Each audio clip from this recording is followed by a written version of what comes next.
만약에요. 2026년에 그 가장 압도적인 수익을 내는 거대한 교육 제국들의 인간 강사가 단 한 명도 없다면 믿으시겠습니까? 와, 인간 강사가 한 명도 없다고요? 상상하기 쉽지 않은데요? 그렇죠.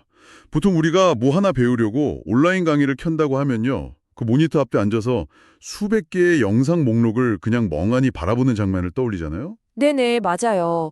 뭘 들어야 할지도 모르겠고요. 그러니까요. 마치 끝도 없는 도서관 한가운데에 덩그러니 남겨진 그런 기분이죠. 정보는 막 넘쳐나는데 정작 내가 지금 이 순간 뭘 봐야 할지, 그리고 내가 제대로 이해하고 넘어가는 건지 알려주는 사람은 아무도 없으니까요. 그게 바로 일방향적인 그 밀어내기식 교육의 전형적인 한계거든요. 화면 속 강사는 훌륭하지만 내 화면 밖의 상황은 전혀 모른다는 거죠. 아, 진도율 100%, 이런 숫자가 진짜 이해도를 증명해주진 않는다는 말씀이시죠? 정확합니다. 그 대시보드의 숫자는 그냥 영상을 틀어놨다는 증거일 뿐이죠. 그래서 오늘 끊임없이 배우고 성장하길 갈망하시는 우리 청취자님을 위해 아주 특별한 심층 탐구를 준비했습니다. 오늘 우리가 해부해볼 자료가 바로 142번 리포트, AI 에이전트 기반 개인 맞춤형 교육, 즉 NMS 시스템 구축 대행에 관한 내용입니다. 네, 이거 정말 흥미로운 주제입니다. 단순히 좀 더 똑똑한 인터넷 강의 플랫폼을 만들자는 게 아니더라고요. 상위 1%부터 하위 10%까지 모든 학생의 뇌 구조를 실시간으로 스캔하듯 파악해서 1:1 과외 수준의 자동화된 교육 엔진을 설계하는 거죠. 맞습니다. 그리고 더 나아가서 이를 무한히 확장 가능한 비즈니스로 수익화하는 로드맵까지 담겨 있습니다. 네, 그래서 오늘 우리의 미션은요, 기존의 낡은 교육 시장이 어떻게 지능형 알고리즘 중심으로 재편되고 있는지 파악하는 겁니다. 청취자님이 직접 자신만의 교육 제국을 건설할 수 있는 구체적인 청사진을 파헤쳐 보는 거죠. 자, 이 내용을 하나씩 풀어보죠. 좋습니다. 근데 사실 왜 굳이 이런 새로운 교육 시스템이 필요한가, 이런 근본적인 의문이 좀 들거든요. 기존의 영상 강의나 텍스트 교재도 훌륭한 게 워낙 많잖아요. 시장에서 어떤 균열이 일어나고 있길래 지능형 에이전트까지 도입해야 하는 걸까요? 여기서 매력적인 포인트는 바로 시대적 배경입니다. 챗GPT 같은 생성형 AI가 등장하면서 지식 습득 비용 자체가 영원에 수렴해버렸다는 사실이죠. 아, 영원이요? 지식의 가치가 떨어졌다는 뜻인가요? 네, 과거에는 무엇을 가르치는가, 즉 희소한 지식 자체가 돈이 됐잖아요. 유명 강사의 비밀 노트 같은 거요. 그쵸. 줄 서서 샀었죠. 근데 이제는 누구나 프롬프트 한 줄이면 노벨상 수상자 수준의 지식에 접근할 수 있습니다. 지식 그 자체는 더 이상 팔리지 않는다는 뜻입니다. 그렇다면 결국 지식을 그냥 전달하는 것만으로는 고객이 절대 지갑을 열지 않겠네요. 바로 그겁니다. 이제 교육의 가치는 무엇을 가르치는가에서 어떻게 성장을 증명하는가로 완전히 넘어갔어요. 아, 성장을 증명한다. 네네. 고객이 기꺼이 돈을 지불하는 지점은 바로 피드백과 관리입니다. 상위 1% 학생한테는 지루하지 않게 그 자리에서 바로 심화 문제를 던져주고요. 하위 10% 학생한테는요? 포기하지 않도록 기초 원리로 다시 돌아가주는 초개인화가 필요한 거죠. 이 실시간 분기 학습을 통해서 학생의 이탈률, 즉 중도 포기율을 낮추는 리텐션 시스템을 갖추는 게 앞으로 교육 비즈니스의 핵심 승부처입니다. 아, 듣고 보니까 이해가 확 되네요. 과거의 교육이 수만 권의 책을 무작정 던져주는 거대한 도서관이었다면 이제는 내 이해도를 실시간으로 읽어내고 다음 목적지를 재설정해주는 지능형 내비게이션이 필요하다는 거군요. 네, 완벽한 비유입니다. 근데 이 내비게이션이라는 게 구체적으로 어떻게 작동하는 겁니까? 그냥 우리가 아는 똑똑한 단일 챗봇 하나가 모든 질문에 대답해주는 방식인가요? 흔히들 그렇게 오해하시는데요. 하나의 거대한 AI한테 모든 걸 맡기는 건 굉장히 비효율적이고 오류도 많습니다. 아, 하나로 다 아는 게 아니군요. 네, 이전 136번 리포트에서 제시한 사슴의 설계 핵심이 바로 멀티 에이전트 워크플로우거든요. 즉, 특화된 4개의 AI 페르소나가 유기적으로 협업하는 구조입니다. 4명의 AI 전문가라? 맞아요. 그리고 56번 리포트에서 다뤘던 개인 지식관리, 즉 PKM으로 정리된 사내 지식자산을 전체의 뇌로 삼고요. 이 4명의 각기 다른 전문가가 학생 1명을 위해 실시간으로 움직이는 겁니다. 와, 학생 1명 뒤에 4명의 그림자 자문단이 붙어있는 느낌인데요. 각각 어떤 역할을 맡고 있죠? 첫 번째는 개념 튜터입니다.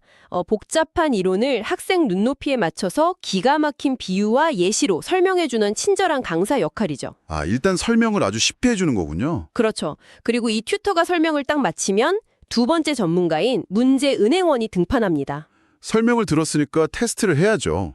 근데 이것도 그냥 미리 만들어둔 객관식 문제은행에서 꺼내주는 건 아닐 테고요. 물론입니다. 문제은행원은 실시간으로 학생의 반응과 오답 노트를 싹 분석해요. 실시간으로요? 네네. 만약 학생이 수학 공식을 틀렸다면 이게 단순 암기 부족인지 원리 이해 부족인지 파악해서 그 약점만 정확히 찌르는 이른바 핀셋 문항을 그 자리에서 즉석으로 생성해냅니다. 와, 내가 모르는 것만 집요하게 파고들어서 도망치지 못하게 만드는 거네요.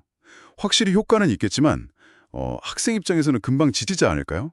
계속 약점만 공격당하는 기분일 텐데요. 그 지점을 정확히 보완하는 게 바로 세 번째 에이전트, 동기부여가입니다. 아, 멘탈 관리를 해주는 거군요. 맞아요.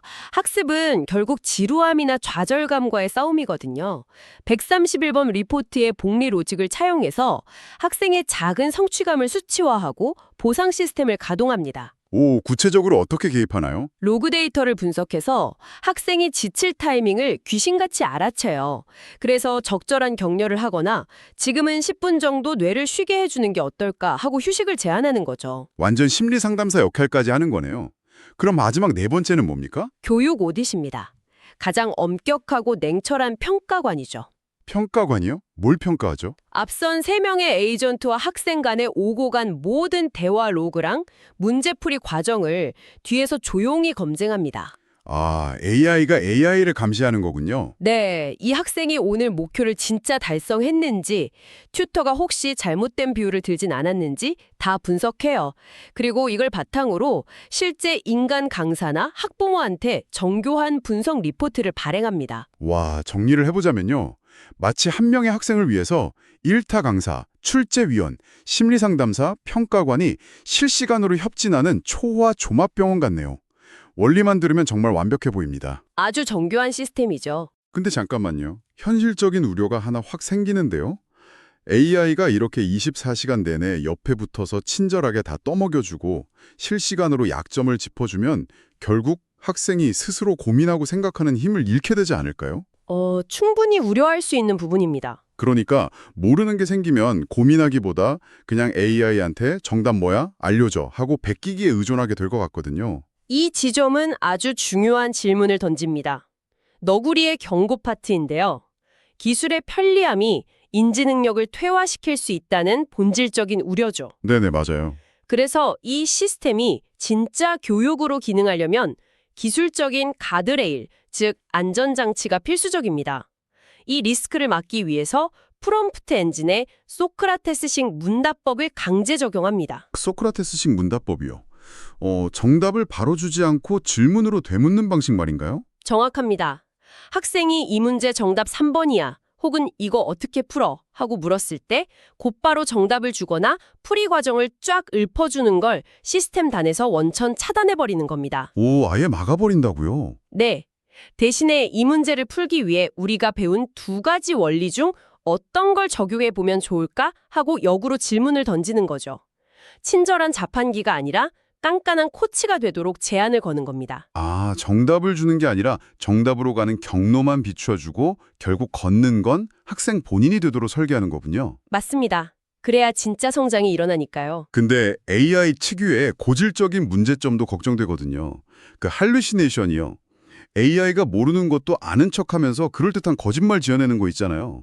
교육에서 잘못된 사실 가르치면 진짜 치명적인데요. 그렇죠. 그리고 특정 관점이나 편향된 데이터를 학습하는 문제도 당연히 있을 수 있고요. 네네, 그런 거 어떻게 막나요? 그래서 아까 말씀드린 교육 오딧 에이전트의 역할과 더불어서 뒷단에 거대한 방어막이 존재합니다. 할루시네이션을 막기 위해 RAG 기술을 활용하죠. RAG요? 우리 청취자님들 중에 개발자가 아닌 분들도 많으실 텐데 이거 좀 직관적으로 설명해 주실 수 있나요? 쉽게 말해서 철저한 오픈북 테스트를 강제하는 겁니다. 일반 챗GPT가 방대한 인터넷이라는 거대한 마트에서 아무 물건이나 주워와서 요리한다면요. 네네. RAG 기술은 우리가 미리 꼼꼼하게 검수해서 넣어둔 지정된 교재와 교환, 그 안에서만 답변을 찾도록 AI한테 목줄을 채우는 겁니다. 강사가 검증하지 않은 울타리 밖의 정보는 그냥 차단되는 거죠. 아, 방대한 인터넷을 뒤지는 게 아니라 내가 준 교과서 안에서만 대답해라 이거군요. 편향성 문제는요? 그것도 다양한 관점의 교차 검증 데이터셋을 구축해서 특정 이념이나 편향된 정보가 자동으로 필터링되게 만듭니다. 그렇다면 단순히 똑똑한 챗봇을 만드는 게 아니라 오답과 편향성을 걸러내는 거대한 공장을 짓는 거나 다름없네요. 이런 걸 구축하는 실전 파이프라인은 도대체 어떻게 진행됩니까? 크게 4단계 프로세스인데요. 일단 1단계는 데이터화입니다. 기존의 강사가 가지고 있던 PDS 교환이나 영상 스크립트들을 마크다운이라는 형식으로 싹 정지합니다. 마크다운이요? 그거 일반 워드 문서랑은 다른 건가요? 네, 워드 문서에는 예쁜 폰트나 색상, 복잡한 표, 같이 인간의 눈을 위한 화장기가 잔뜩 묻어 있잖아요. 마크다운은 이런 화장기를 다 빼고 텍스트의 뼈대와 구조만 남긴 아주 가볍고 순수한 코드 형태입니다. 아, 기계가 읽기 좋게 만드는 거군요. 맞아요. AI가 오해 없이 가장 빠르고 정확하게 소화할 수 있죠.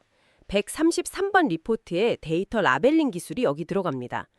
이렇게 1단계를 거치면 2단계 워크플로우 설계로 넘어갑니다. 아까 말씀하신 4명의 AI가 서로 대화하는 그 구조를 만드는 단계인가요? 네, 크로 AI나 오토젠 같은 다중 에이전트 프레임워크 툴을 쓰는데요. 쉽게 말해 4명의 AI를 모아놓은 디지털 회의실 관리자 같은 겁니다. 관리자가 핑퐁을 시켜주는 거군요. 그렇죠. 튜터가 설명 바치면 관리자가 문제 은행원한테 자, 이제 네가 나서서 문제 내봐 하고 끊김없는 루프를 자동 생성하는 겁니다. 업무 인수인계를 자동화하네요. 그럼 3단계는 뭔가요? 3단계는 학생 눈에 보이는 UI를 만드는 겁니다.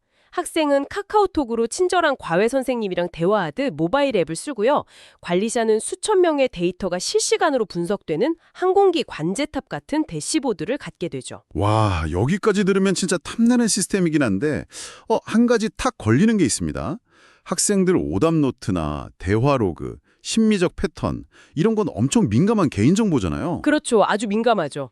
이게 결국 외부 퍼블릭 클라우드 서버로 실시간 전송되는 건데 보안상 너무 위험한 거 아닌가요? 아주 예리한 지적이십니다. 그게 바로 4단계 보안 인프라, 이른바 디지털 교육 요새의 핵심입니다.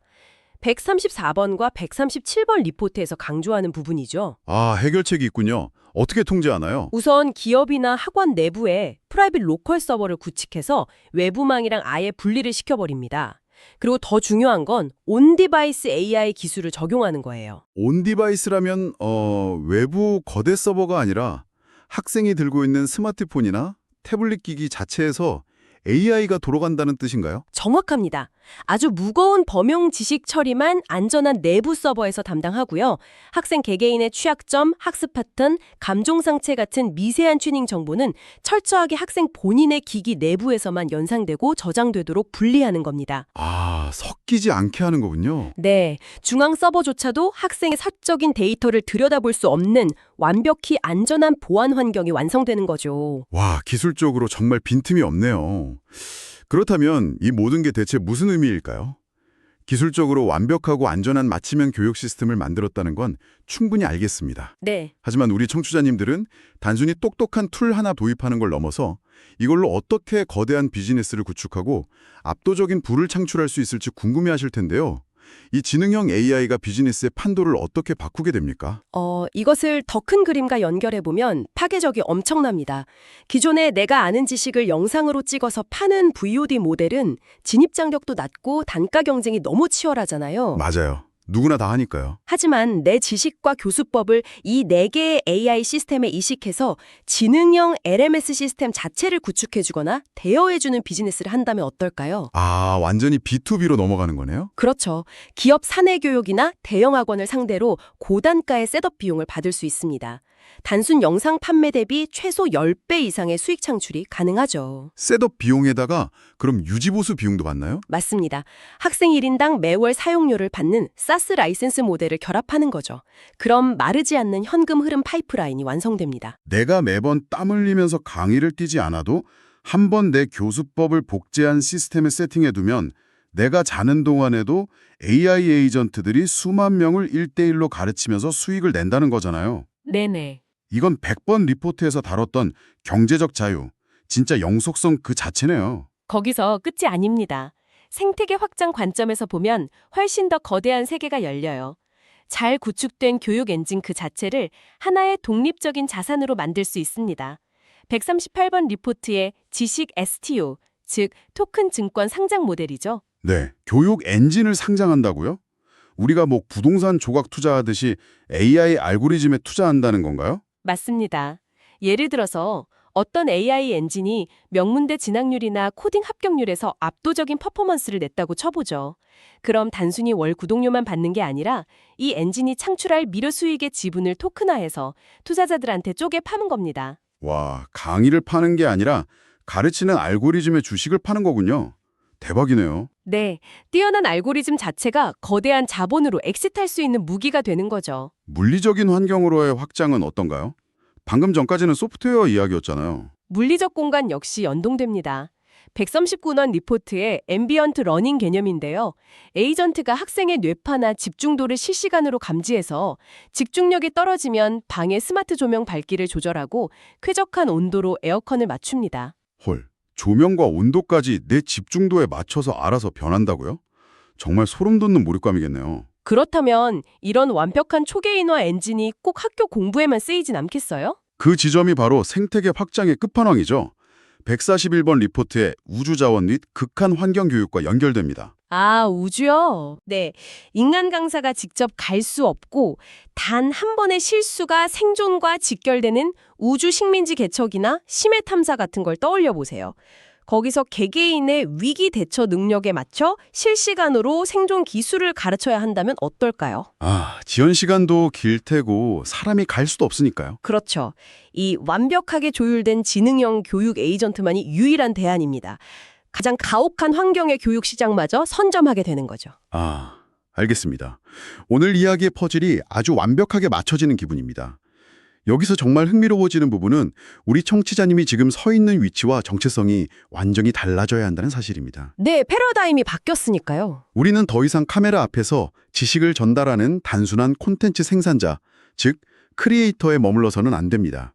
이 지능형 에이전트 파이프라인을 이해하고 설계하는 순간 청취자님은 사람의 성장을 알고리즘으로 조각하고 인간 자본의 복리를 극대화하는 지능 아키텍트로 진화하게 되는 겁니다. 정확한 통찰입니다. 단순히 무언가를 알려주는 사람에서 타인의 뇌에 지식이 스며드는 경로 자체를 창조하는 사람이 되는 거죠. 그게 다가올 시대에 압도적인 부를 거머쥘 사람들의 새로운 정체성입니다. 자, 오늘 우리는 일방향적인 구형 LMS가 어떻게 4개의 초계인화된 AI 에이전트 협업 모델로 진화하는지 심층 탐구했습니다. 소크라테스식 문답법으로 사고력을 기르고 RAG 기술로 할루시네이션을 막는 보안 요새를 거쳐서 STO 자산화와 극한 환경 교육으로까지 확장되는 마스터 플랜을 확인했죠. 네, 아주 방대하지만 명확한 로드맵이었습니다. 청취자님, 이 엄청난 변화 앞에서 그저 놀라워만 하고 계실 건가요? 오늘 당장 작게라도 실천할 수 있는 가이드라인을 드리겠습니다. 첫째, 청취자님이 남들에게 가르쳐줄 수 있는 전문 도메인을 딱 하나만 선정하십시오. 영어든 코딩이든 재테크든 상관없습니다. 하다만 파고드는 게 중요하죠. 둘째, 그 주제와 관련된 본인의 자료나 리포트 10개만 골라서 AI가 소화하기 좋은 뼈대 형태, 즉 마크다운 형식으로 변환해보는 겁니다. 그리고 마지막으로 스스로 선언하십시오. 나는 영상을 파는 장사가 아니라 타인의 성장을 설계하는 아키텍트다. 이 작은 시도가 비즈니스를 완전히 뒤바꿀 겁니다. 네, 지능형 시스템을 소유한 자가 미래의 인적 자본을 지배하게 됩니다. 오늘 통찰이 청취자님의 지식을 영구적인 자산으로 탈바꿈시키는 무기가 되길 바랍니다. 마지막으로요. 오늘 나눈 이야기를 토대로 조금 도발적인 상상을 하나 던지며 마무리할까 합니다. 우리는 지금까지 AI가 인간 학생을 가르치는 시스템에 대해 이야기했잖아요. 네네. 근데 만약 이 에이전트들이 단일 플랫폼을 넘어서서 서로 연결된다면 어떨까요? 스파르타식 교육 철학을 가진 A 학생의 튜터랑 칭찬 위주의 B 학생 튜터가 스스로 토론을 벌이는 겁니다. 서로 데이터를 비교하면서 논쟁하고 인간이 상상도 못한 완전히 새로운 학습법을 진화시켜 나간다면요. 와, AI들끼리 교육법을 두고 학술대회를 여는 셈이네요. 맞습니다. 인간이 개입하지 않아도 지능이 스스로 가르침의 기술마저 창조하는 시대. 과연 미래에 가르친다는 행위의 궁극적인 주체는 인간일까요? 아니면 진화하는 알고리즘일까요? 청취자님, 이 질문에 남겨드리며 오늘 심층 탐구는 여기서 마칩니다. 깊이 있는 하루 보내시길 바랍니다.